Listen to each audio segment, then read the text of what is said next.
thank you to our panelists. I'll start with a quick introduction, uh, even though arguably an introduction is not needed. Renuka Ramnath, who is the founder, managing director, and CEO of Multiples Alternate Asset Management, a firm which manages more than 1.5 billion in assets.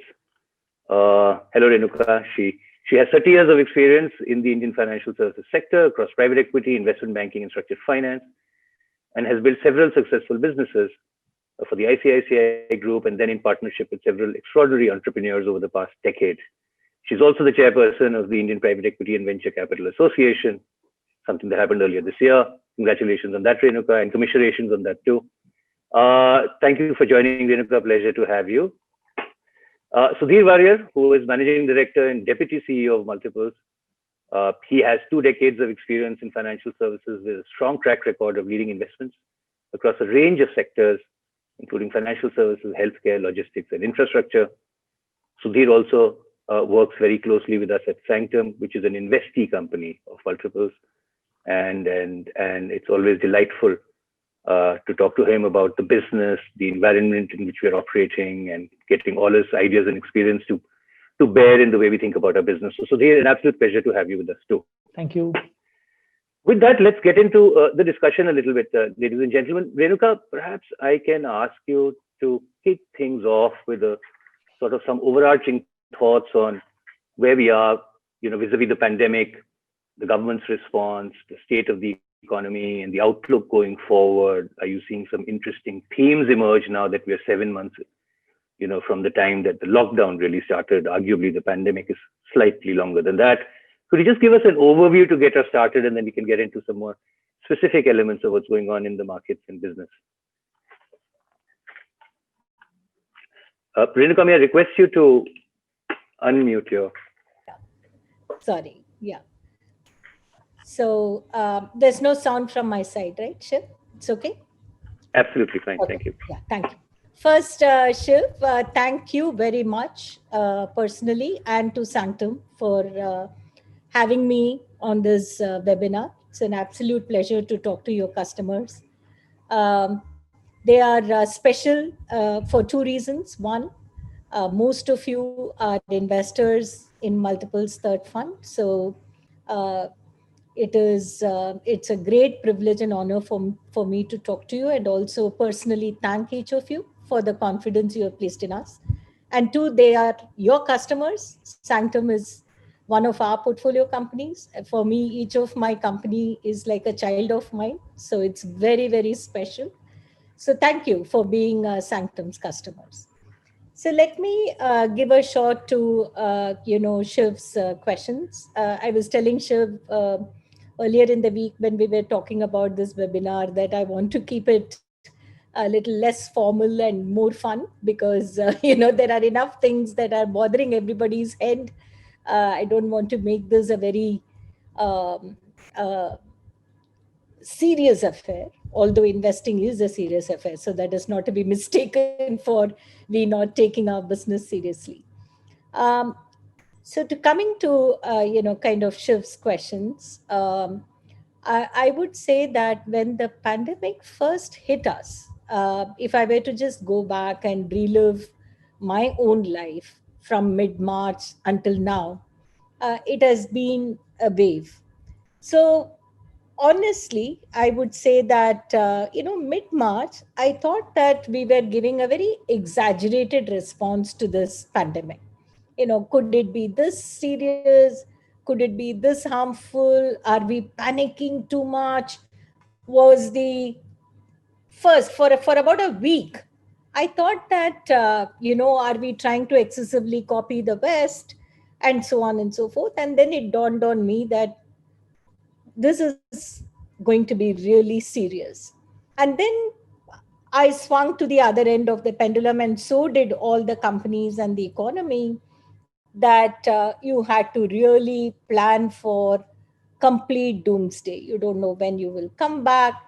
You expect that the cash flow projections of all your companies will be an extension from the past, and you are unable to project out when incomes will come back. For different companies, it affected in different ways. So as you can imagine, in case of our exposures to financial services companies, we started to worry once RBI announced the moratorium that what if 80% of our customers take the moratorium, then we would have no cash coming back. We would still have our obligations, and how do you plan for it? We had a few companies in our portfolio which were physical businesses like PVR, Arvind Fashion. You don't know when these shops were completely shut. So for the very first time in my life, I had to deal with a zero revenue situation. One has dealt with a lot of volatilities. I have seen many economic volatilities, capital market volatilities, global crisis volatilities, both Asian crisis and global financial crisis. So you knew how markets would behave under these economic adversities, which is something again one couldn't have planned for. But planning for pandemic is something I have never thought I would have to do. So we swung to the other end of the pendulum and started making doomsday projections and extremely worried about our portfolio as to what would happen and how these companies would survive to see another day. And another thing, again, I've learned from my experiences that to be successful in my business or any business, it is important to be around. That is about the most important requirement. You have to be around to see a successful day. So if I don't keep my companies around, even when businesses come back, whether they come back after 12 months or 24 months, if they are not around, they are not going to be there to celebrate the success. So survival was the only game that we were playing for, but we did have a very exacerbated projections in terms of how much cash flows these companies will need or burn before they survive the pandemic and come out. Then there was a phase of this expectation from the government. Government will recognize this as something which no corporate could have planned for. They are really the backbone of the economy. Finally, government has to bail out businesses. And, there are so many countries in the West who are giving so many doles out. And maybe Madam Sitaraman will pick a few lessons and leaves out of it and implement. So there was this phase of hope. So first was a phase of denial, then was a phase of complete panic that the worst has hit us. Then there was this hope that the government would do something.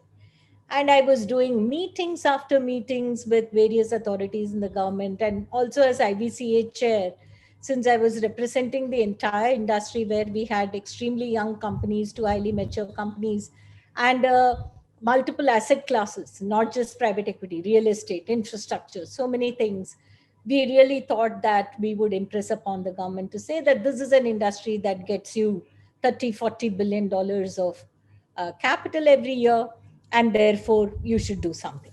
All of that fell in deaf ears, and all of us will distinctly remember Madam's address talking about how she would give, basic food necessities and provide food for really the bottom of the pyramid, and the rest of the more capable people should go out and take care of yourselves, and that is all that we can do. Then the question was, okay, now this is Atmanirbhar era, and you have to find your own good solutions. So let's go to banks and make a plea as to why they should support you with more liquidity. And that was not coming. That was for me the biggest disappointment. The best of the companies which were AA rated, AA plus rated, did not get capital, especially in companies which had a severe onslaught of COVID related problems, like our retail companies, did not again find any support from the banking system. From there, we moved on, and salute to all the entrepreneurs of corporate India. Where I stand today, I am extremely optimistic of our portfolio companies, which are arguably the best of the companies in their respective spaces, which is why we have chosen them as our portfolio, as a candidate for investment from our funds. They have really tightened their belt. On an average, I would say that some of the best companies have cut 20 to 25% of their fixed costs permanently. And even when the business comes back to normal, these costs aren't coming back. They have embraced technology and looked at every line item of operating expense as well, and to see how much can I bring down this cost, how much can I eliminate human intervention and bring down my overall operating expenses. So there is a tremendous amount of very high quality work that has happened across the board for me, across all of my portfolio companies. And I like to talk about what I see personally.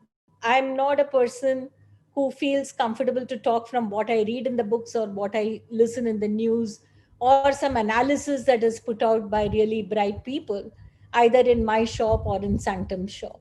I feel more authentic and more comfortable to speak from what I'm personally experiencing, about which my blood, my bones can speak. And I am super impressed with what my portfolio companies have done. One, with respect to the agility with which they changed the annual operating plan. So I have a very young company in my portfolio called Quantify. It's a very young company. They are in the artificial intelligence, machine learning space, largely catering to customers in the US.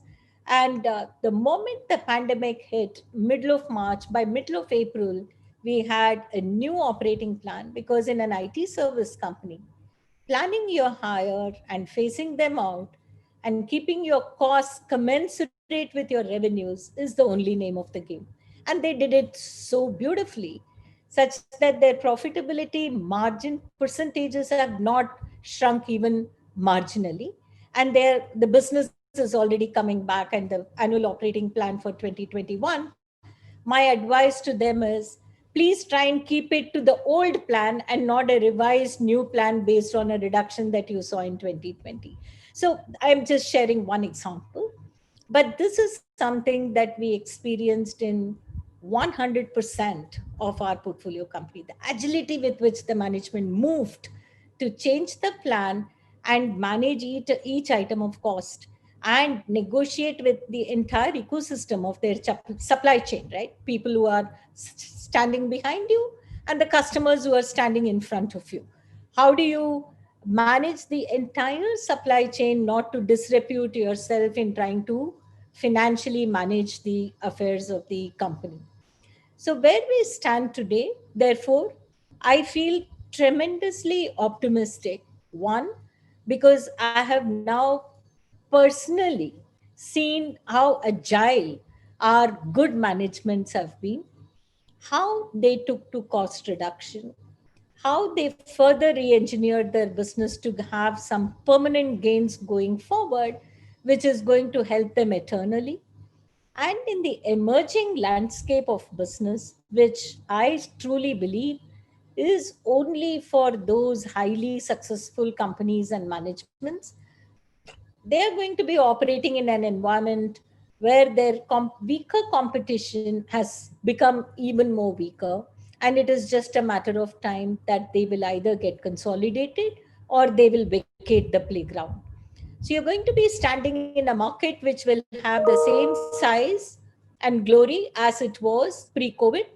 Arguably, in the shorter term, it will be a brighter market because all the pent up demand will come back to life.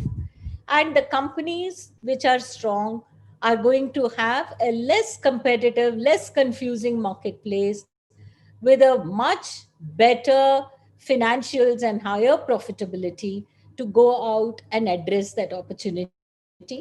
And the banking system will also have already started loosening their belts and looking at some of the strong companies for financing. So I expect the market, the financing mechanism, and the intrinsic capability to all come together to make these companies even more valuable in the 2022-2023 timeframe. But this is not the real story. The real story for me is what demonstration I saw of my management team. In multiples, we believe that we invest in people first. The reason why we make any investment, 97% of the reason is the people, and 3% is the business.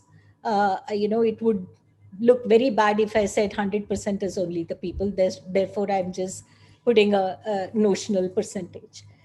In this entire journey, what has really touched me is whether my management teams had 10% ownership in their business, 25% ownership in their business, or 0% ownership in their business.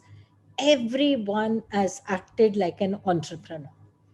People have volunteered and put up their hands to take salary cuts. People have volunteered, put their lives at risk to win business, to kill themselves in this work from home, instead of working for 12 hours, working for 15 hours and 16 hours, and keeping their companies afloat. So it is this deep emotional connect, a sense of ownership, and this extraction of the entrepreneurial spirit, which was somewhat dusted, somewhat covered in a normal growth scenario, which has now got exposed and invoked, which is going to make these companies tremendously more successful than what they have been in good times. So as we speak today, the current year is a bit of a write-off. We are still very, very ambivalent and unsure about when and how we will come out of the pandemic. We feel almost sure that up until March, nothing very dramatic is going to happen. There is a hope that, post March, slowly the virulence of the pandemic would also die down. We will also learn more to live with it, and things will start to come back to normal.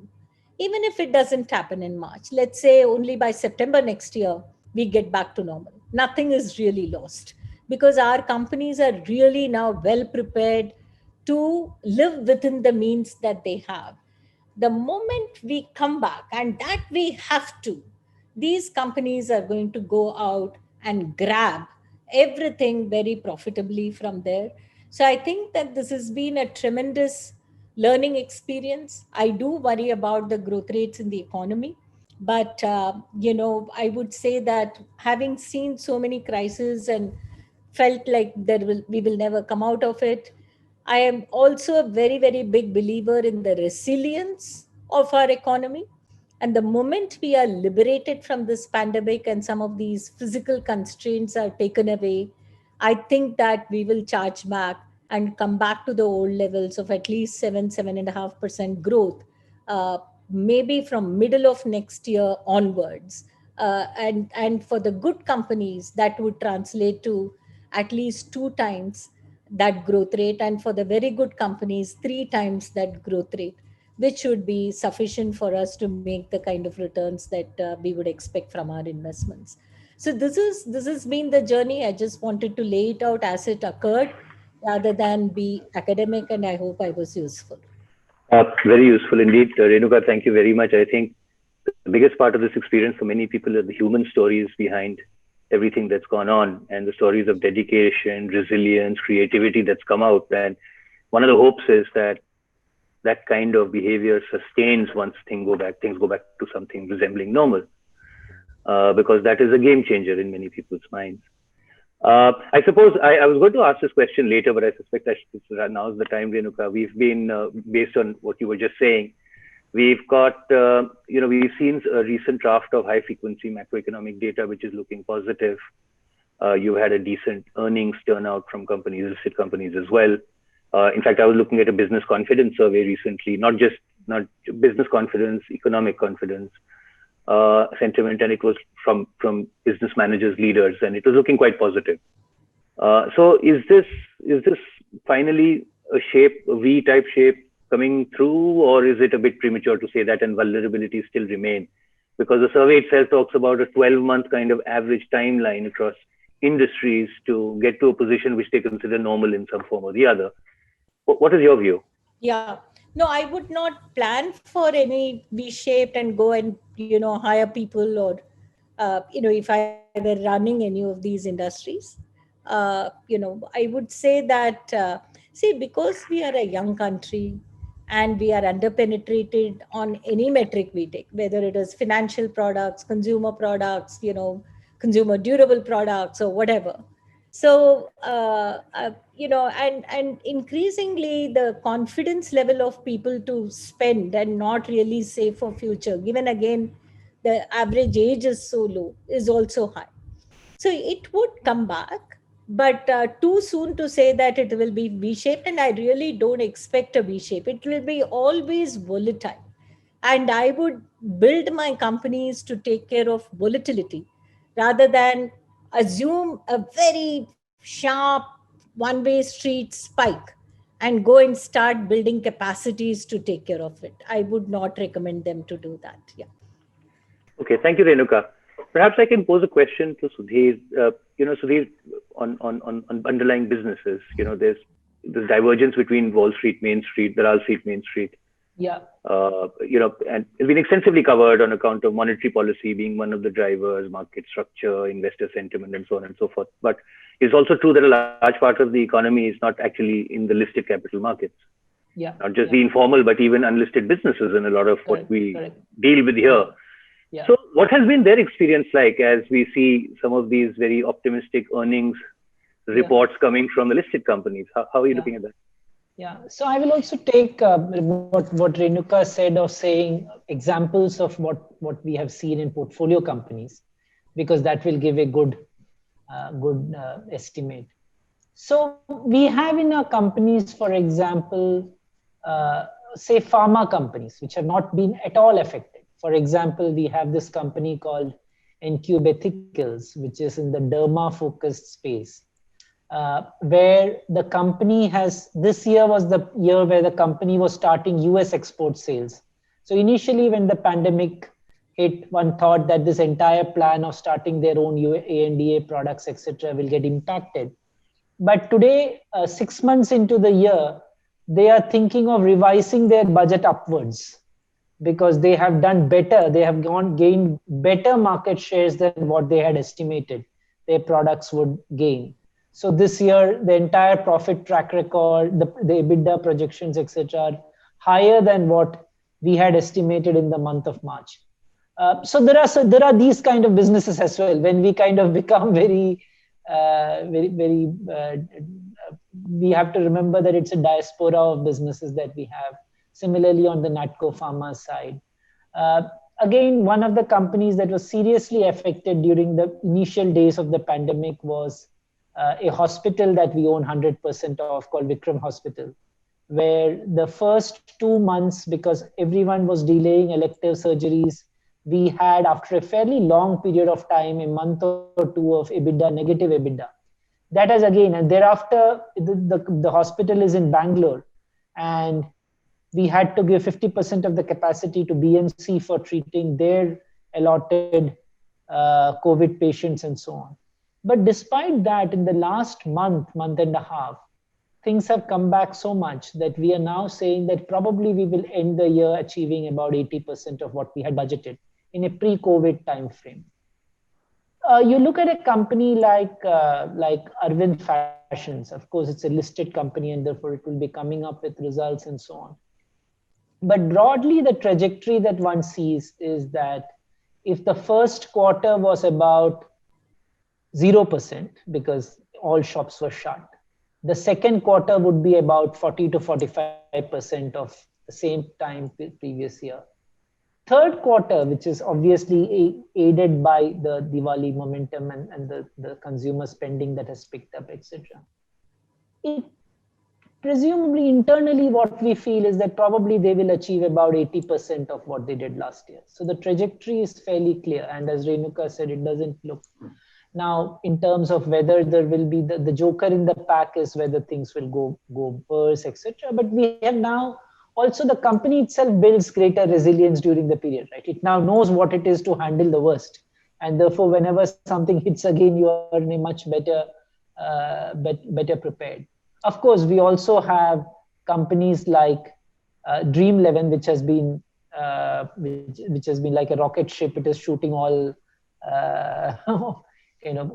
all targets that is set for itself. There was a joke going on WhatsApp. I don't know if you have seen it, that this is where IPL started and this is how COVID has removed. All we needed to do was start cricket. And there are some of these. So by and large, what is becoming clear, everyone has, as Renuka mentioned, costs have been rebased, technology has been reimplemented, the use of technology has increased. Another example that one would give is a company called Vastu Housing Finance, which literally caters to the self-employed segments of the society. Their average ticket size is 11 lakhs. 75% of their lending is to self-employed, so 25% is salaried. One would assume that they had a very serious impact because of COVID, right? 42% of their customer base in the month of June had availed of moratorium. The balance 58% was still paying EMIs. In the month of September, they have 96% of their customer base has paid the installment that was due in September, because that was the first month of the moratorium having got over. So the resilience is very high. There is a fundamental resilience in the economy. There is at many of these segments itself, you think positively. So generally, when you see it, all of these, you become far more optimistic than what it looked like about 3 months back, where one thought that it is this year is a write-off and stuff like that. It looks like, yeah, maybe one quarter we had to write off and things are now coming back. We still have certain companies which are not, for example, PVR, theaters have just started opening up in certain parts of the country, still very early days because content has not got released. But these are companies with very clear market leadership. And one knows that when things come back, they will come back into they will regain their position. So by and large, from our portfolio, there is reason to be optimistic and feel that even if there is some amount of, unless things really go bad, if things there is a second wave, but it is we are able to control it and stuff, things should probably look unidirectional. The fact that mortality rates are so low and all the statistics that is around it, the confidence in the system. Today, when you speak to doctors, etc., they are far more confident. And we have, for example, in Vikram Hospital, we have been handling COVID patients since the month of March. And initially, what should be the treatment given? And now the protocols are set. When a patient comes in, you exactly know what the way to handle. So by and large, it looks like things are now under control and we are far more optimistic of the future. Good. So I think to a degree, this optimism that we're seeing in listed companies is also being reflected through the lens of your unlisted company in your portfolio, of course, adjusting for specific sectors which have been affected because of the nature of their operations. I understand. So Renuka, one of the themes at the beginning of the pandemic had been this flight to quality, the idea that strong businesses will get stronger and that there'll be a lot of consolidation and strategic partnerships. And it's only a short time, but how has that played out? So, of course, the stellar example in front of everybody is Reliance Jio, which was getting money as though money was going out of fashion and you somehow had to park it with Mr. Mukesh Ambani. That is, while I said it in a lighter vein, it is a fact, right? I mean, people wanted to park money to play the India internet story with a player who had size, scale, and the wherewithal to bring it to life. And I'm seeing this across the board, in terms of the flight to safety. One is, whether it is attracting capital or attracting human resources. Quite obviously, the strong companies would have significant advantage, and both these form the foundation of whether you can build a valuable company at all or not. But the third thing that I'm seeing, Shiv, as something that is playing out consistently is ability to attract good partnerships. See, from an era where we were all building companies because we thought that the only way to do business was to compete, not to collaborate or partner. This emergence of digital businesses, which are trying to woo customers from offline businesses, and the promiscuity of the customers moving from online to offline in a seamless way is something that most major businesses have accepted. And now they are saying that let us figure out a way of coexisting. So in this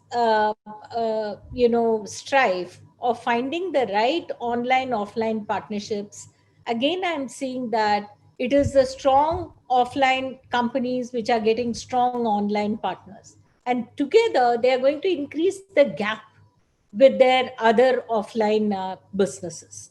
So that is further exacerbating the gap of between the very strong companies and the not so strong companies. So all these three factors together, finding good talent, finding high quality capital at the lowest cost, and finding great partnerships in an era which is undergoing this massive transformation arising from digitization of the economy, is going to create some very, very valuable companies. And we are in multiples very focused on getting a meaningful sliver out of that play. Thank you, Renuka. We'll come and examine that a little bit more in a minute. Just to give an example, Shiv, I mean, Sure. Sudhir did touch upon it.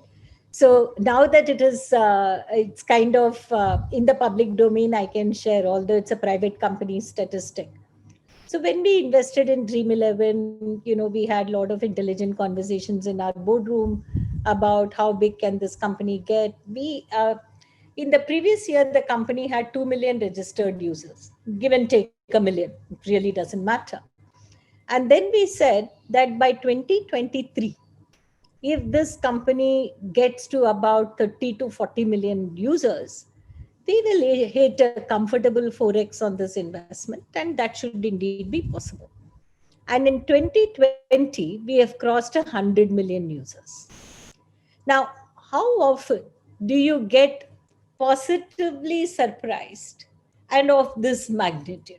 And that's the beauty of the digital economy. So how do you pick the right opportunities there and bring to bear the entire potential of this whole digitization opportunity is a very, very exciting space to invest in. Thank you, Renuka. I think I just want to extend that, touching upon a couple of things you mentioned. One is, of course, Reliance, and the big Reliance Invest Fest, as we call it. But also the idea that these types of businesses are creating these huge opportunities at some scale, and that obviously represents the India structural opportunity also. But the offshoot of that is that we've had 36 billion plus in the first 5 months of this year in FDI. I think that's the largest ever. Of course, a lot of it is that InvestFest and other related similar types of transactions. And maybe there's more to come. And so what do you think this means? Because that also means that there is, so India may be looking more interesting as a destination from the structural opportunity point of view, apart from the new platforms that are getting created on scale. Or is this a one-time thing which is specific and not necessarily a sign of things to come? No, this is definitely a sign of things to come. So hitherto, Shiv, the only foreign inflow, or substantive, the only is a wrong word. I mean, substantive foreign inflow was in portfolio investments, FIIs, right? Who invested in stock markets. They picked the best companies. They picked the companies which had good research coverage, high liquidity, a large percentage as a floating stock, and good governance. These were the three requirements to pick a company. And typically they would play the economy. So when an investor comes into India, he'll buy an SBI or an HDFC or something to play the entire Indian economy, or he would buy an ACC or a Gujarat Ambuja or whatever, right? So that was the starting point of foreign inflows, because people were very worried about, I can come into India with my money, how do I take the money out? So you needed to be in highly liquid stocks to take the money out. Systematically, there has been progressive involvement of alternative assets in this country, and the alternative asset investments have been driving change. So we went ahead. Bharti Airtel was the biggest story for Warburg Pincus for a long time. That you went and invested and built India's first, large telecom company around this whole GSM space, which was an emerging space. Over time, we have seen that large portion of private capital came in really for building companies. So you had minority investments coming in, let's say Piramal Group, Marico Group, HDFC, all of them. These are strong companies, good managements, which attracted capital. From there, we went on to see this whole digital revolution, building renewable power companies. So, new thesis where there is no listed stock available, but there is a massive macro opportunity. So, you saw a lot of capital coming into either export led businesses in the pharma sector. We had Lupin and others raise a lot of capital. You had money coming into infrastructure, which was all being done for the first time, and then renewable energy, and now the digital economy. The next wave is going to be one of corporate restructuring. So it is my bet that by 2050, uh, you know 80% of corporate India would be institutionally owned. Even as we speak, I think more than 50%, Sudhir can correct me, if I leave out the publicly owned public sector companies, which are government owned, more than 50% would be family owned. But this has to change, and I'm already seeing that. The current wave is one of restructuring, spinning out certain businesses which are amenable for partnerships, spinning out businesses which are not core to my core business. I incubated them, or I got into lateral kind of diversification. I'm spinning out and monetizing value. The next phase is going to be actually families getting out. Even as we speak, very, very large families, family owned businesses of multi-billion dollars, where the family is owning 50, 60%. When those owners get to 70, 75 years of age and have children who have no interest in this business, they're going to say, let me convert this into cash and give it to my children to do, the businesses that they want to do, because what will happen after me? So this is not a one-off thing. This is a wave. The institutionalization of ownership of corporate India is a wave which cannot be stopped.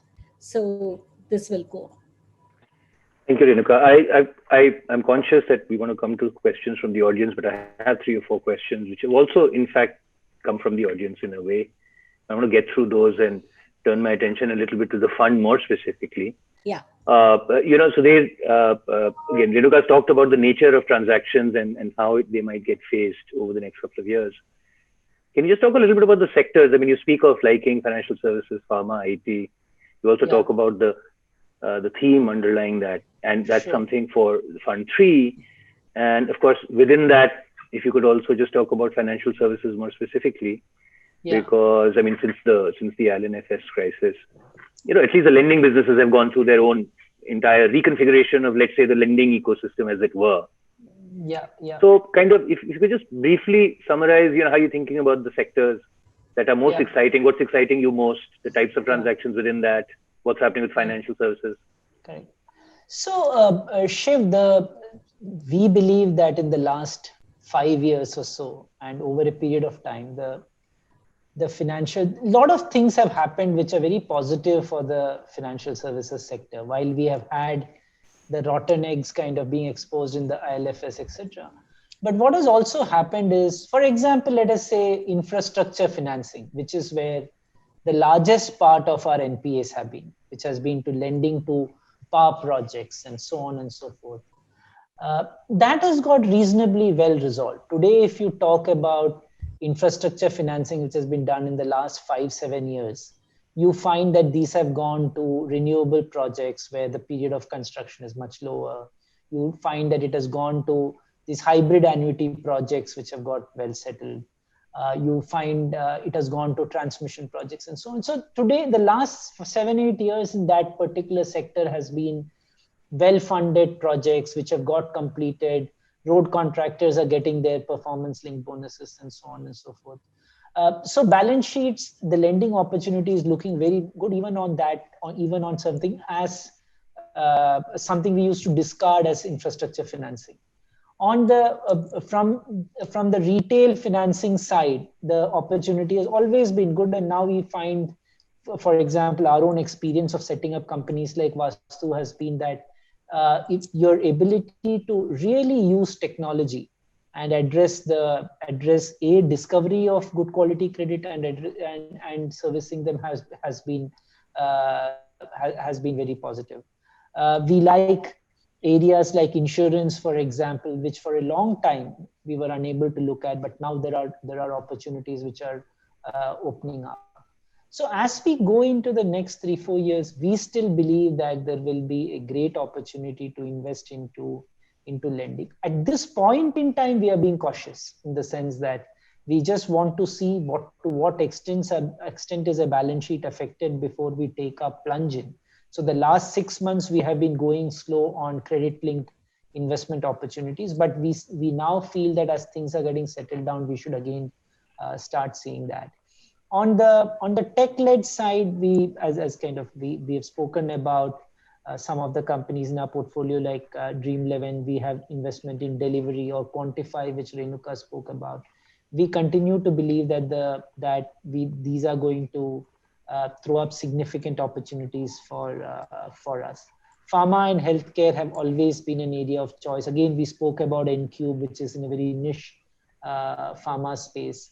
On the manufacturing side, while we have not done manufacturing for a fairly long period of time, we do see green shoots there in the sense that this entire production-linked incentive mechanism that the government has started, which essentially almost shifts this entire strategy from a make in India to a make for India and giving incentives for that purpose, which is again seeing interest that is created.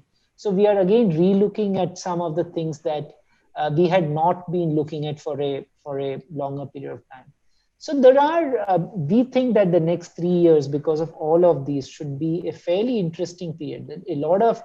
In fact, even before the crisis, it was not that we were in a rocking economy. And we have spent, I think, the last 5-6 years, a lot of work has gone into I won't say partly cleaning up the system, putting some of these institutions in place, changing the way auctions were held, changing the way the NCLT process and so on. All of which I think puts us in a much better stead right now to say that we can look forward to a more optimistic 4-5 years. But for COVID, I think it would have been faster. Okay, thank you, Sudhir. I think the underlying theme in many of these sectors, but particularly financial services across the whole range, is that there are a number of structural enhancements that are being made that should provide a much more solid platform for the future in the form of regulation, debt resolution.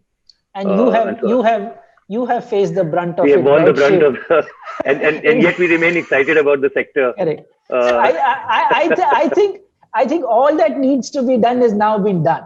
So now you know what is there. So you can now just stop thinking about regulations and thinking about growth. That's right. See, there is this book called Radical Uncertainty written by John Kay and Mervyn King, the former governor of the Central Bank of England. And he says in that the basic premises is when you're dealing with markets and life, there are puzzles and there are mysteries. Puzzles can be solved, mysteries can't really be solved. So I think what we've been dealing with is a big mystery, and now it's been converted to a puzzle. So maybe we'll be in a better position to deal with it going forward. On that happy note, I've got a couple of questions that I think they sort of relate to this. point that we're making, Sudhir. One is on financial services specifically. You or Renuka could take it, and then one relates to interest rates. So this question is, when would the Indian financial advisory include global market investments, and why is it not happening now? So, Sudhir, would you like to take this, and then I'll. No, so sorry. So Shiv, could you just elaborate what's meant? So I think the question is Indian financial advisory. That means we go out and advise our clients largely on domestic. Correct. And so when will it expand? I suppose to a degree it's been happening already in different forms. Yeah. But I think that's the question. Yeah. So we have been, as Shiv, you know that Renuka and me, both of us have spent all our lives in ICICI looking at the domestic market. And we continue to be so much more excited by this market that we have not thought about it. But frankly, I guess it is a question more for you, Shiv, than for us. I think I will take this. Because as you, I think, I don't know, Sudhir, whether it is linked to capital account convertibility. Right now, only the LRS money, right? And that is also quite restricted. That's right, Renuka. So I think I would say that, it's thus far been restricted because of convertibility issues, the restrictions on the amount that you can send out, the restrictions on what you can do with it when you send it out, which don't allow you to do beyond a certain amount. And so what has happened as a result, and of course, part of it has also been commercial demand supply.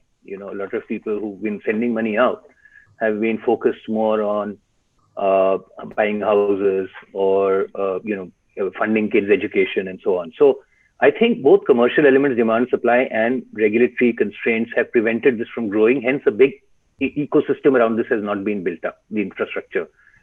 And infrastructure means in India, outside as well. But I would say optimistically that there are signs that this is starting to happen. People are giving out licenses for international advisory in a limited fashion. The GIFT City plan is to allow precisely this for firms. And once the infrastructure starts taking hold, then, people will be able to do more. We have more today in the form of domestic feeder opportunities into international investment. So the idea is, I mean, my simple answer is, there are a number of steps that are now being taken, and it is starting to gather the momentum where I think over the next 3-4 years, it could become quite big. Historically, it is these constraints that have prevented it from growing to the size that the opportunity could become. Also, there has been a preference on the part of domestic investors to be quite domestically focused by and large, but that has been changing also. So that would be the answer to this question. Sir, if you have a follow-on question, please feel free to ask it. Otherwise, I'll move on to the next one. Sudhir or Renuka, there is this question on interest rates which have come down anyway since the financial crisis. There's been a secular downward movement in global interest rates. Monetary policies remain loose and got looser still. In India, the same thing has happened. And in India, they also want to reduce real rates in a structural fashion. Which means headline rates are going down, real rates are going down on a 3-4 year basis. Now, as investors, which is the context in which we engage with our clients, people are used to thinking about much higher rates. Yeah. And these lower rates, of course, are good for the economy. We get that, obviously cost of capital will reduce, make it much easier for firms to get financing at levels that don't seem as usurious as they are right now. But how should investors think about their returns in an environment like this? So I'm adding my question to the question I've been asked. How should investors think about returns in a situation like this going forward? And then also, how would you think about it in the context of Fund 3? Yeah. Renu, you want to take it? Should I? No, you please answer if I have anything. Sure. Different. So, yeah. So, Shiv, my sense is we are already in a negative real rate scenario, right? Where investors we are not covering for inflation. And in a capital hungry society, which we should be, given our state of growth of economy, we should be a society where capital is required. And this is not sustainable for long. The reason why it has come to this pass is because investment activity has not yet picked pace, and it has been very low for a period of time. I think this cycle has to turn. The credit cycle has to turn. There has to be a pickup in investment activity. like all economics activity, low investment scenario can't continue for too long. And my sense is probably we are reaching that phase where things will turn, investment activity will pick up, credit demand will pick up, and that will all start pushing up the rates. Also the fact that at some point the central bank is also going to start thinking about inflation targeting, and therefore they can't go ahead with this scenario for too long. So my sense is probably we are close to the bottom of the interest rate cycle, that we are in probably unsustainable territory already, where so from looking forward, one should think about both interest rates and therefore all of the antecedent rates thereafter looking up. Okay. So I guess you're getting a flood of follow-on questions. So some directly related, some tangentially related. But I would only say that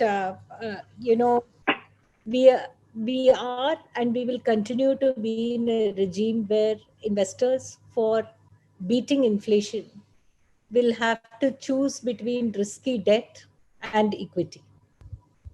And I would say that a risky debt is more risky than equity because it has a capped return and the same amount of risk. Because as we know, I think so that system and our security packages, you can't rely on enforcing your security packages and covering up for your debt using the legal system. So taking a meaningful amount of exposure to equity will be inevitable for any saver, to take care of the inflation in the, in the long term, is what I would say. Yeah. I think in any case, we talk about the 10, 12% excess return that you would expect on longer term investments by virtue of the ability to find the type of opportunities which otherwise you wouldn't have access to. And if that 12% becomes 10%, then so be it. It's still in excess of the opportunity cost that you're going to be looking at as an investor. There is a question here which says, given the current slowdown, while equity investors can make expected returns over a longer term, or I suppose that's a statement, could you share how this is impacting the venture debt space? Is there sign of stress already being witnessed and you were just speaking about that, Renuka. Perhaps you could take this. It's a very, very evolving ecosystem, the venture debt, right? The only replacement product for venture debt is equity, right? I mean, somebody will have to put in fresh equity in those companies for them to pay down the debt. And since the equity markets have had their own share of volatility further exacerbated by the COVID scenario, and also in underlying fact of a portfolio of venture capital invested companies is that some of them may not find that capital. So the riskiness is very, very high. So I would say that we are dependent on a handful of investors to bail you out, who necessarily practice the spray and pray strategy, because that is what venture capital is about. And you are investing in debt instruments in the underlying companies. So I don't know, Sudhir, if you have a different opinion. According to me, it's a hit and miss space. Yeah, it is highly, you have to be highly selective. So venture debt, it is unlikely that it can be a very big asset class. You can have some small opportunistic funds, but is it scalable, and can you become like a venture capital ecosystem or a private equity ecosystem? Can you have an asset class called venture debt which will grow? I think there are lot of other segments of the credit market which could indeed grow. For example, the entire mezzanine debt space or the structured debt space, which has almost disappeared, or probably the high yield space, which was being done by mutual funds, which were probably not the right player to do it. Probably it will now get done by more closed-ended funds, like whether AIFs is the right vehicle. One needs to check, because AIF still has to have a very high level of interest in tax incidence on it. It's not tax efficient for investors. But those are still interesting markets and which could be real large sustainable market. But venture debt will remain a very small asset class. There will be a couple of nice funds because the opportunities that you can really say is they are venture but still can absorb certain amount of debt will be very few. And as Renuka said, I suppose there is an element of adverse selection that is there in the structuring itself in the first place. Okay, I think that covers that question. There is a question here which says, and I'm going to go on with these and then we'll come back to Fund 3. But this is about opportunities in the listed space, since the fund also looks at the listed space, and given the sharp rebound, do you still see good opportunities at attractive valuations and any specific sectors? That's the question. I guess, I mean, you've already talked about the sectors that are interesting in the context of Fund 3, but in the context of listed fund opportunities, perhaps you could cover that specifically. Yeah. Sudeep? Yeah. So on the listed space, Shiv, the way we are not investors in the listed market as such. We don't kind of day in and day out. We don't look at the screen. In fact, we don't have a Bloomberg screen in our office. So we are more event investors. There has to be a primary investors always. We are not secondary investors. So to that extent, a company has to be raising capital and has to come to us to see if it makes sense. And there again, it is not just growth investment. If a company says that we want to do, there has to be something really significant, like a PVR doing an acquisition of a Cinemax and catapulting itself to a number one position. There has to be some such events. And in that events, one is basically taking a view of whether that significant event acquisition stroke a significant management change is creating value.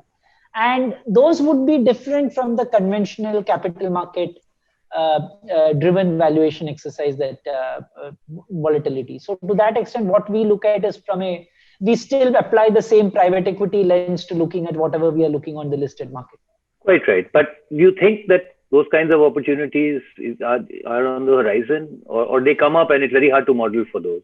Yeah, it keeps coming up, Shiv. Whether it is a heated market. Obviously, when the market is high, they tend to reduce, but that doesn't take it away. You still have a company which is underperforming, and there is a management change that is happening, and the market has not discovered it yet. And you are now hearing the story of the new management and making that call whether you need to go into it. And your ability to do a lot of it is outside in diligence because you get the same amount of information from the listed company as the market, but you are still able to commission a lot more study and see what is the strength of that particular story and take that in. So our listed market investment would therefore be not the same beaten track of saying that buy something which is running up. Right. So for instance, Shiv, we did look at Max Life Insurance with Axis Bank solidifying their distribution partnership with an equity as well. Eventually, it did not fructify for other reasons of structuring and so on. Yeah. Understood. And I think this question is also partly to us in the sense that do we see opportunities at attractive valuations in the listed space? And I think we do. This is if we buy the structural case for the India opportunity, and that's a very large opportunity. And once we start seeing things stabilize from the position that we are at, normalize, then depending on which sectors you're looking at, there could be extremely good opportunities for serious earnings growth, which means even at that valuation, many things could look interesting. So there are good businesses to be built and bought. I'll move on. There is a very interesting question on corporate strategy or business strategy here for Dream 11, which is how have they been able to hold back competition from other players who have mushroomed? Is there a learning we can all take away from this? Yeah. So some businesses, do display the winner take all characteristic. So since Dream 11, see, I want to state one thing which may not be so obvious to everybody. Dream 11 is a 12-year-old company, and from outside it looks like a 2-year-old company. So whether in terms of technology that they have built, the data that they have collected, the consumer behavior that they have understood, And today, of course, they have 100 million registered users, and they are building it out to be an integrated sports engagement platform and not just a fantasy sport platform, to further connect the sports aficionados with themselves and understand their behavior and drive their behavior. Seems hard to replicate because it's a 12-year-old company which ramped up in the last 4 years. And for any other company, this is a bit like an exchange business, right? So when I have 100 million registered users, and let us say 25 million of them are paying users, I'm able to announce a 5 crore kitty and a 1 crore kitty, and even for a small league, of women's cricket, I'm able to put out a 50 lakh kitty and so on. That kind of product portfolio diversification for a new player, unless he burns his own money, will not be available. Then, because now we generate cash at the EBITDA level, and we are plowing back all of it to build the brand, uh, these monies are pretty serious amount of money. So today, if someone has to compete with Dream 11, at least $1 billion to $1.5 billion has to be put on the table, to build a serious competition, both arising from the lead you have in terms of the user base you have created and the cash flows that you are generating. So you go and block out media capacity, you're able to burn more money to keep the brand alive, you're able to announce more leagues, and you're able to build a more integrated platform. So that's how Harsh has gone about raising the bar of not allowing competition to be able to compete while there is Right. nothing statutorily. Yeah. And Renuka also, I think the way he thinks about the business is more sports entertainment. And therefore, the way he kind of advertises, for example, if you look at the Dream 11 advertisement, and today everyone is watching IPL and seeing the Dream 11 advertisements versus the advertisements that is being put out by competition. Competition will talk about, I play this because it allows me to earn money to fund my child's education. And it is seen as, and which is false inducements, right? Whereas what really it is just, it is not about competing with a star cricketer, or it is not about earning money to educate your child. It is entertainment at the end of the day. And when you think of it, it is a continuous process. You can build whatever moats that you have built, but even at each stage you need to be positioning it right to take it to the next level. And I think the company's management has figured that right. I think, Sudhir, I would argue that itself is a moat. If you're so focused on understanding what your customer is going to look at and what will appeal to them, in the example that you just take about the way they're positioning, not some abstract aspirational thing, but something quite specific, and that would appeal. That means they have a good finger on the pulse of the customer, right? Then that if that understanding exists, it's a moat, can be a moat. I'll move on from this to back to the Fund 3 and a slightly larger question. We believe that private equity firms are sitting on $40 billion of dry powder in India, and that number is probably $1.5 trillion globally. So, so there are two questions here. Or before I question, I'll make another principle here. We also talk about, when you're investing in a new fund, we talk about vintage, the years in which the investment is taking place, the investing deployment is taking place. And it's kind of thinking about market cycles, and then you hope that you get the right side of the cycle when those deployments are taking place. And with the pandemic, we thought that this might be a good vintage for Fund 3, a very good vintage. So, on the one hand, you've got this giant amount of cash flying around, right? And then you've had some stress here, but you're now going into deployment zone. So what is deal flow looking like for private equity in general, but Fund 3 in particular, in light of these things? Yeah. So, I would say that just before COVID, we had intense flurry of minority opportunities. We were also very close to making commitments in a couple of companies, especially financial services companies. For them, capital is raw material. So they are always there in the market raising money. Then in the peak of COVID, of course, nobody was doing anything on their cap table unless there were serious pressures of secondary, kind of exit. Currently, what we are seeing, Shiv, is large companies and large scale divestment. So, for instance, this is known again publicly. So, Piramal Glass, right? This is a company which is a very good company, very well built out, excellent management, great market positioning, all of that. But the owner of Piramal Glass would like to exit this business and redeploy that capital in other chosen lines of businesses. So we do see very, very large transactions. All of us read about this JB Chemicals being acquired by KKR. These are 3,000 crore plus checks. So these are big strategic decisions in companies which are not affected by COVID, where people are liquidating it for redeployment of those capital. I see far fewer transactions of a routine minority investment like an N-Cube or an Natco or any of those deals. They are much fewer at this point of time, maybe because these companies need little more time to consolidate post-COVID and then come into the market to raise some equity. But we do see a lot of corporate restructuring transactions where I'm spinning out certain businesses which can do better or have highly differentiated valuations compared to my core business, for which I'm looking for partnerships with private equity. We are also seeing a lot of control transactions, including in the insurance space.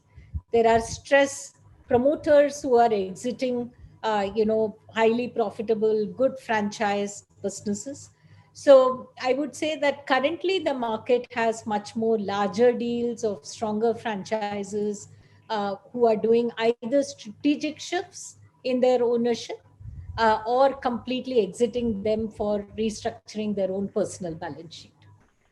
So I guess the question on many people's minds is that you had the first close of the fund late last year. Of course, then we had the pandemic, so you're now thinking of making the first deployment in the next couple of months, as it happens from the last communication.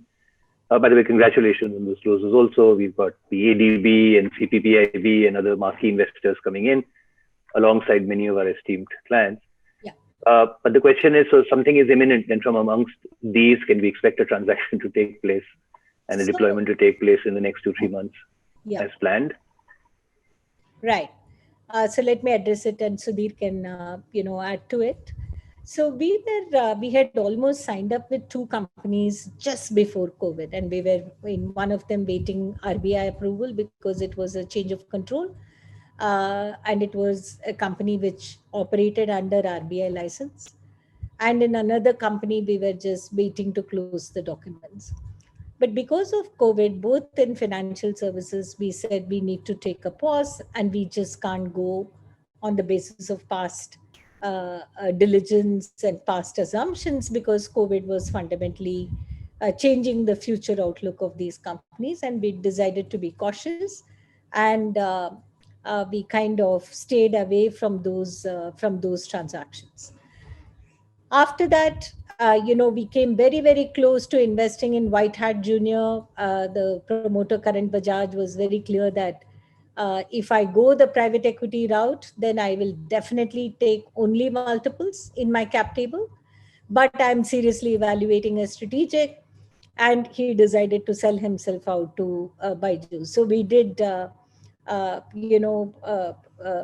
end up not doing a few transactions which were like a cup and lip. There was another pharmaceutical company which is privately owned. We were looking at a private equity investor divesting and the company itself raising some more money for some corporate restructuring of their international business.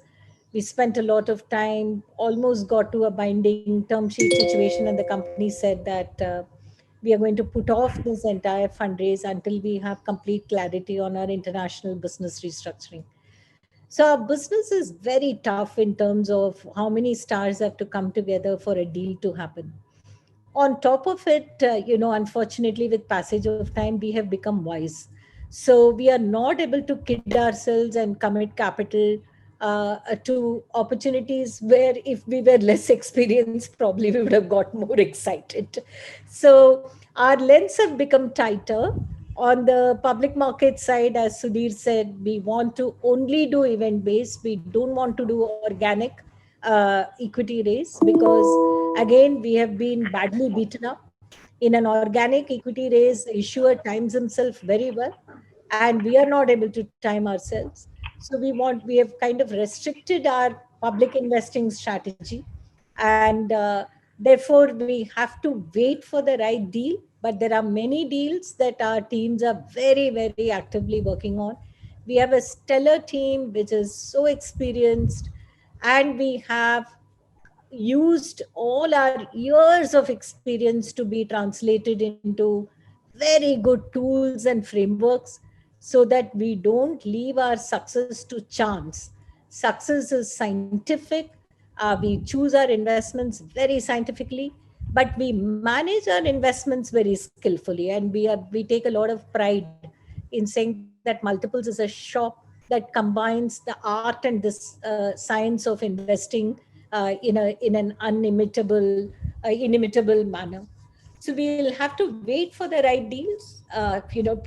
For sure, we will put out your money around the right opportunities. And what I want to say about this vintage is that we will fly towards stronger companies. We are happy to settle for a few percentage points lower returns, but we will not chase companies which could run the risk of not finding the next round of capital, or does not have the highest class of management or the ability to hire the best of management, and so on. So we would shoot out for a net return in the hands of the investors on a compounded basis anywhere from 20 to 22%. We are not going to promise a 35%. But in the portfolio, we would have a few digital opportunities which could give a 30 to 40% return, and a few others which may give very safe net 18% return, and in a combined way deliver a 20 to 22% return, is what I would like to say. Sudhi, you can contradict me also, and you will prevail. We can say 40% and we'll split the difference and just say 30. Yeah. No, more than the returns, I just wanted to say that the pace of our investment, for example, in our Fund 1 and Fund 2, we have together put out 22 investments in 9 years. So we do about 2.5 investments a year on an average. And there are years where we have done 3 to 4. There are years where we have done 1 or 2 investments, and so on. Our investment period for this fund started in January 1st. We did our last investment out of our Fund 2 in December, which was Quantify. So it's basically a barren period of 9 months, which is not alarming, which is not, ideally we would have liked to do an investment or so, but it's not alarming either. These are phases that happen in our business, and particularly in a scenario like COVID, where we deliberately said that let us be a lot more careful about looking at it. It was only to be anticipated. But that said, we do believe that, and I mentioned this earlier as well. We do believe that today it's a bipolar industry in private equity. There are some very large deals happening, like Piramal Glass that Renuka spoke about, and there are tech deals happening. The middle is really missing, because for a fairly long time, India Inc. has not been investing. And my sense is that will come back over the next 2 to 3 years. And therefore, when you start investing in, say, 21, etc., you will find the space. I expect the pace will be more interesting. Okay, I think that does illuminate the question quite a lot. And it's always possible that you find also, 2 or 3. Shiv, Sorry, also, go ahead. we are simultaneously, our team, we have 2 very strong financial services deals that we are working on. There are 2 pharma sector deals that we are working on. There are a couple of consumer tech sector that we are working on. So they can all come together. It is like so many. It can all happen at the same time. So nothing happens for a long time, and then everything happens. Yeah. Which is at play at this point of time. Yeah. Quite. I think that covers it. So, just speaking from the point of view of some of our investors who are relatively new, those that are relatively new talk about the tenor of the investment. The life of the fund is 10+2. And of course, when we talk to our clients, we are fiduciaries like your fiduciaries. we talk about the context of being in the fund, or from the point of view of asset allocation in the first place, where alternatives have a role to play, the excess return that you can earn. But then we also have to answer this question. Now, in reality, the cash flow profile of an investor in a private equity fund doesn't look like they're holding it on for 10 years, right? You deploy and then you start getting it back. So can you just talk about that a little bit to give some of our investors who have this question about the life and tenor, a sense of what is really the true size of when is your capital going, when is it coming? Could you just comment on that a little bit? Yeah. So, very, very technically speaking, this is a very long-term product. We cannot precisely tell our investors when we will draw the money for deployment and when we will return, because the only return is when you sell the asset. Right? There is no periodic cash flows like a interest or coupon in our structures. Having said this, in multiples, we have a deep desire to run our funds to a rhythm, because we just feel that having that rhythm and that discipline is just good for our business, and we can scale well that way. So the rhythm that we have tried to run multiple so far, which is something we want to pursue, is the drawdown happens over 4 years. Roughly in the first year, the drawdown is low because you're also building the pipeline and the momentum for the deployment. So first year is 10 to 15%, and thereafter the subsequent 3 years, it is almost in equal percentage. And then when we come to the 5th year, we are already, some of the early assets are ready and ripe for divestment. And if you sell a quarter or 1/3 of your portfolio at 3x your entry valuations, after 3 to 4 years, you are returning the entire money. So so by the 5th or the 6th year, from a year to date kind of standpoint, you have returned the money.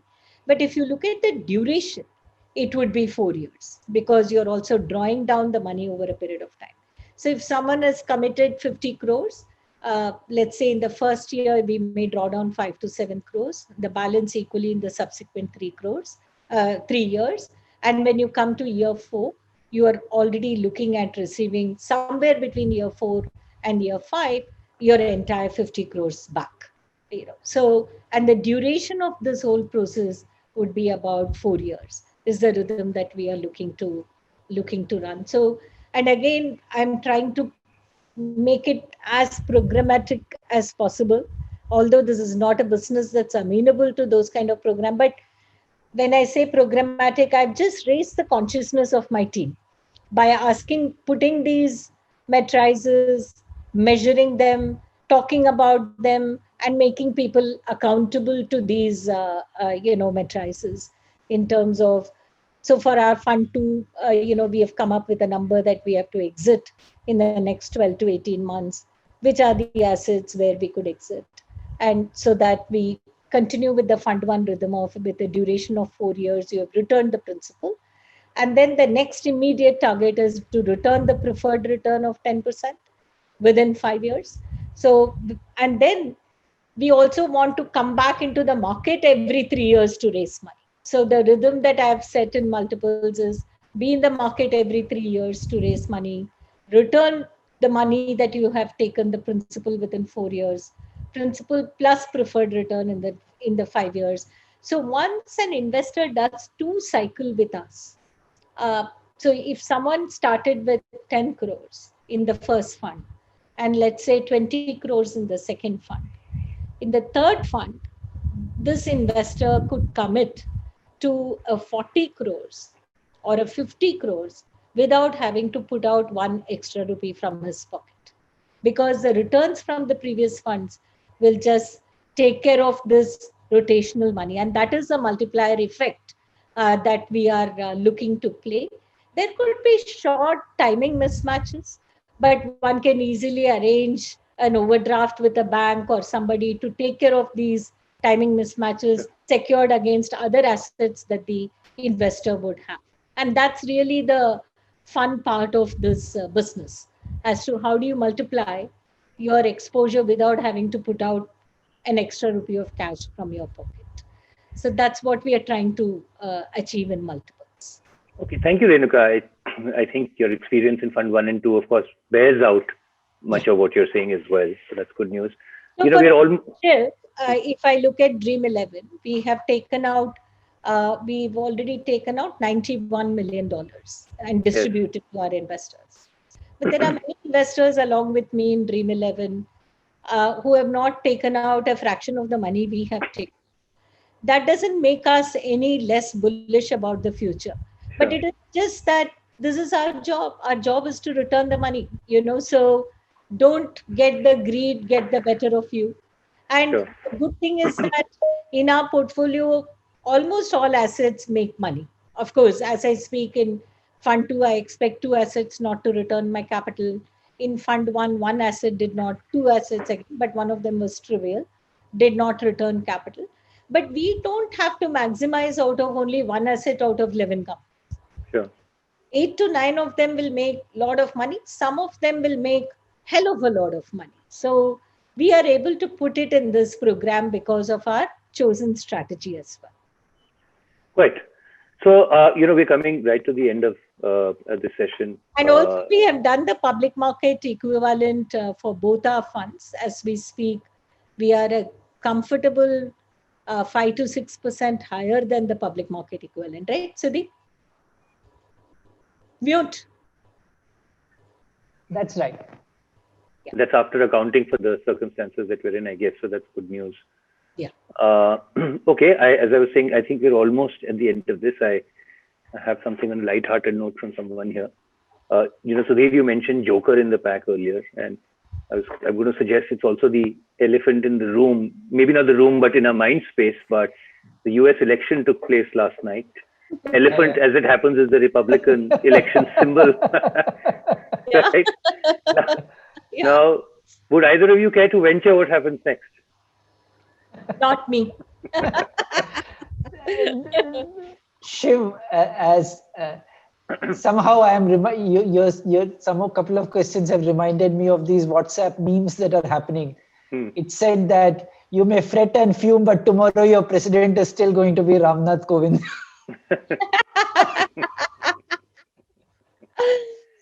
Right. So yeah, but yeah, it seems too close, right? It kind of at one point it looked like the Biden's lead, at least a month back, it looked like the lead is so significant, but it seems to have narrowed down, and now it seems to be. To that extent, it seems a repeat of what happened in 2. To that extent, it seems a repeat. There are some differences, of course. And we'll need to see now what happens with the ballots that are to be mailed in. But if it starts delaying things, then there could be some interim volatility.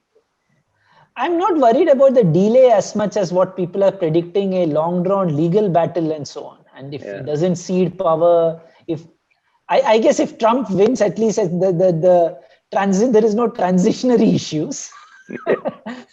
But if there is a transition issue otherwise, then it will look very clumsy for the not the biggest democracy, but at least the richest democracy, oldest, richest.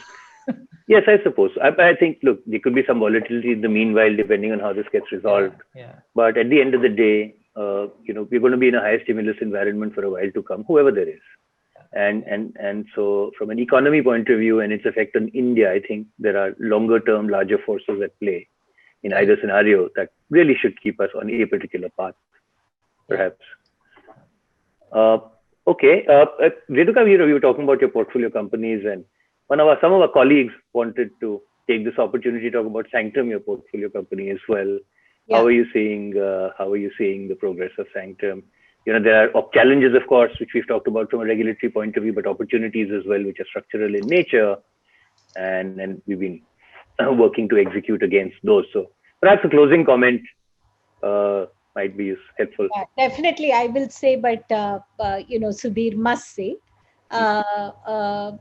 So one, again, I talked about the agility of our management and how quickly they recalibrated their plan. Sanctum definitely scores a very high rank in the display of the same agility, Shiv. I mean, right from your infrastructure re-engineering to reduce cost, to some of the strategic rethinking that you did, and the cost-cutting measures in a services business where human capital is the only thing that you have put to play, is a remarkable one. So, you and your team are amongst the entrepreneurs we salute.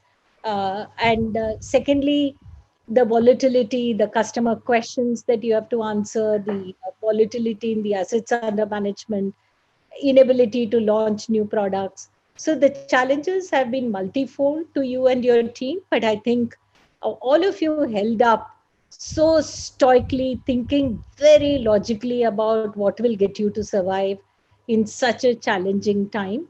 So I would say that our confidence about Sanctum has dramatically improved, in this period, and we so dearly want you to succeed for all of this hard work, and we will definitely stand behind you to make you all very, very clear winners. You may have preferred to be a very prolific platform with multiple products and all of that, but unfortunately the market conditions are dictating otherwise, and somewhere we have to surrender to the laws of the universe and can't swim against current and hope to be successful. So I'm sure all of us will be humble enough to listen to the market and do something that's appropriate and in line with what the market dictates and what your customers want, rather than just operate from our aspiration. So, step by step, put your bricks and you will build an incredibly powerful platform. Your chosen strategy of not being a manufacturing company but a pure advisor is also something that I'd like to mention as something that stands apart, which says that I'm not an opportunistic player. I think about my customers and I don't want to confuse them, or I don't want to be conflicting with my manufacturers. Again, these speak to the values that will hold Sanctum in very good stead for several decades. So, all in all, I think you have built an incredibly professional shop, which got immensely tested in this COVID period. And all of you have come out winners through your personal sacrifices and very, very serious strategic calls that you have taken. And, we really commend what you have done, and we want to see you even much more successful than where you are today. Yeah. Thank you, Renuka. That's And Shiv, I of course have closely watched the with a lot of pride and with a lot of admiration, the amount of product diversity that you have built in, the way the research, the fact that some of your PMS portfolios, the way it has performed. I guess huge respect for the various teams that have done all of these incredible work. I think for me, kind of looking at companies evolve, I think a lot of what makes companies successful, and particularly in financial services, is the culture that you put, the foundation that you built in the first 3-4 years. Because once that is set and once the foundation is set, then it kind of builds on top of that. And I would kind of take some examples. For example, in the first 5-7 years of HDFC Bank, probably they were not the stars, right?